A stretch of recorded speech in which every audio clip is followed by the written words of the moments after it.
आजिर ये चकुली आमको बिरी चाउल सुजी इनो सोडा दही किछि भी दरकार नहीं तापर भी बनिब सुस्वादु सुपर टेस्टी नरम और सॉफ्ट चकुली जहाँकि खाइबापी एते सुआदिया लगे जे साइड्रे भजा चटनी तरकारी किछि भी दरकार पड़ोनी। एमितिरे भी या आपण मैंने जेकोसी पूजा व्रत हो पर्वपर्वाणी बनईकी खाई पारिबे। नमस्कार मामा किचन ओडिया को आपण मानक अनेक अनेक स्वागत। आजिर ये चकुली प्रथमे आमको अटा दरकार तो ये मु गोटे कप नहीं अटा से सेम कप रे मापिकी आमे देदबा आउ गोटे कप अटा।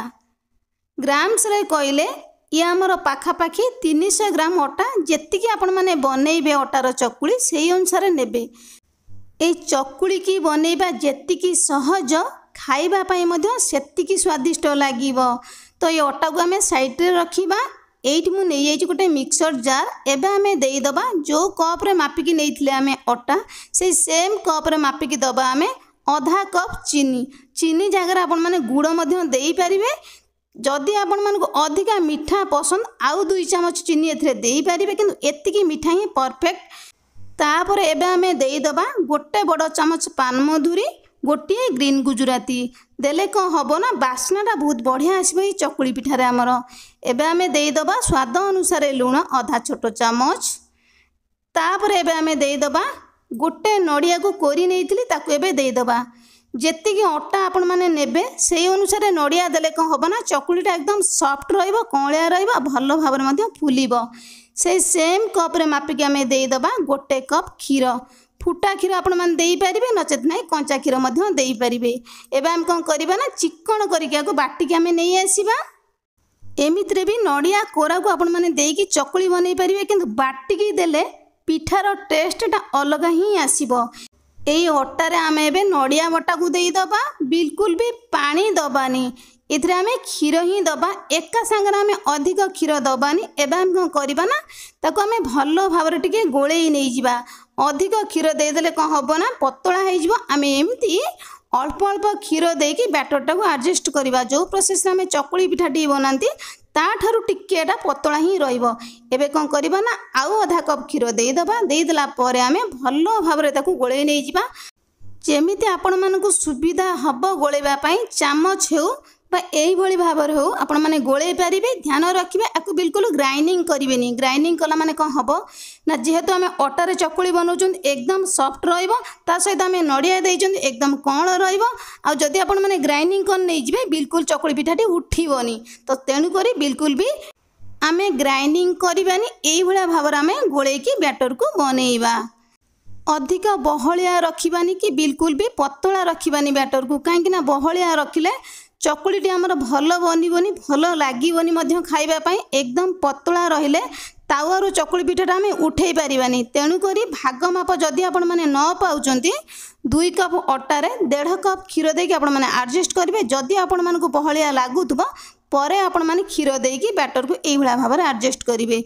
तो सेई टाइम भितर एठी गोटे तावा मु बसै नै येथिली पिठा पई। एबे आमे देई दबा आधा छोट चमच घी। गोटे टिश्यू पेपर रे ए घी को आमे सब पोछि नै जिबा। घी आमे तावारे बिल्कुल भी रखिबानी। घी रखिकी आमे पिठाटा को बनैले जेहेतु आमे चकुली पिठा बनाउचंती लागी जिवो तावारे। तेणु करी आमे तावा को भल भाबरे पोछिकी ही नबा। बैटर को आउटिके आमे गोळेई नै जिबा। गोटिए डंकी बैटर को आनिके आमे तावारे देई दबा। डंकी रे आमे हल्का से टिके बुलेई नै कि चकुली बनै नै जिबा। गैस रो फ्लेम को आमे मीडियम रखिबा। 1 ରୁ 2 मिनिट पई छाड़ी दबा।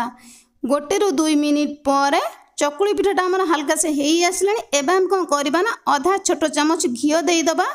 घी जगह आपण माने तेल मध्य देई परिबे किंतु घी देले बास्ना और फ्लेवर दुईटा जंगा आसीबो आ चकुली पिठाटी एकदम सॉफ्ट और नरम मध्य रहिबो।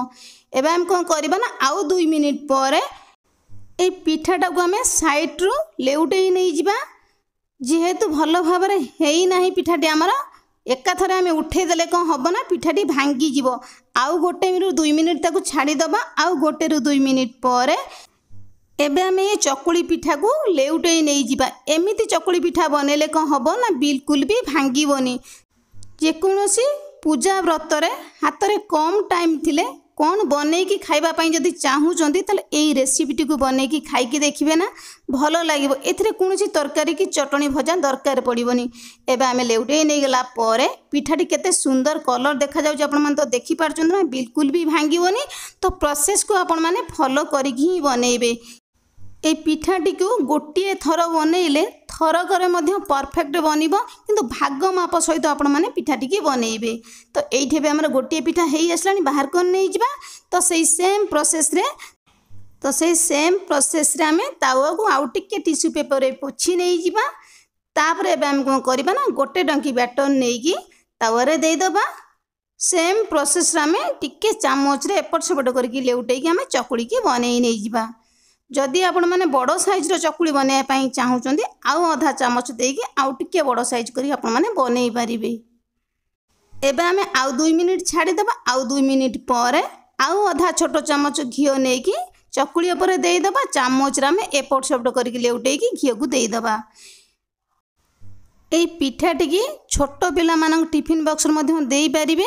बिल्कुल भी पिठाटी सुखीबनी नरम सॉफ्ट कौलिया रहिबो। 6 ରୁ 7 घंटा पर्यंत बिल्कुल भी खराब होबनी।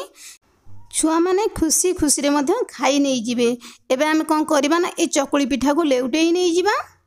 ए पिठाटी की बनैबा जेतिकी सहज खाइबा पई मध्य सेतिकी स्वादिया लागिबो। बनैबा प्रोसेस सबुठारु सहज। जेते बेले चाहिबे पिठाटी की बनैकी खाई परिबे।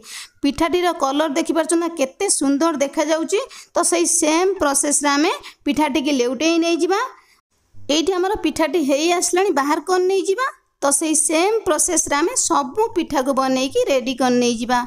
पिठाटी केते सुंदर देखा जाउची आपण मान तो देखि पारछन ना एकदम नरम सॉफ्ट कौलिया आ कलरटा मध्य देखा जाउची सेही भलिया। जदि कलर एते सुंदर देखा जाउची त खाइबा पई केते स्वादिया लागिबो।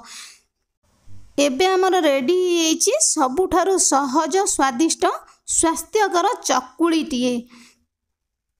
खाइबा पई एते स्वादिया लागिबो जे साइड रे कोनोसी भजा तरकारी चटनी दरकार पड़िबोनी। एमितरे भी याकू आपण माने जेकोसी पूजा उपास बार व्रत रे बनैकी खाई परिबे। ना ये चकुली रे हमको बिरी चाउल बतुरेबा पई पड़िबो ना ये चकुली रे हमको इनो सोडा दरकार पड़िबो। किछि भी न देई मध्य चकुलीटी एते सॉफ्ट नरम आ कौलिया मध्य बनिबो। आ थरकर मध्य ए चकुलीटी एकदम परफेक्ट बनिबो। ए चकुली पिठाटी के हाथ रे भल भाव रे धरिकी जो प्रकार आपण माने फोल्ड करिवे सेही प्रोसेस रे फोल्ड हे जो बिल्कुल फाटिबोनी। एकदम कौलिया है कि रहिबो। चकुलीटी की देखिके आपण माने जानि पारुथबे सतरे चकुलीटी केते सॉफ्ट आ नरम अछि। तेबे मोर प्रिय दर्शक बंधु वीडियोटी की स्किप न करी फुल वॉच करिवे। फुल प्रोसेस रे बनइबे खाइबे और समस्त खुआइबे। आपण मानकर चकुली पिठाटी केमिति बनिला मते कमेंट सेक्शन रे जणाया पई बिल्कुल भूलिबेनी। तेबे रहिली नमस्कार। पुणी आमे देखाबा नुआ रेसिपी सहित नुआ गोटे सुंदर वीडियो रे।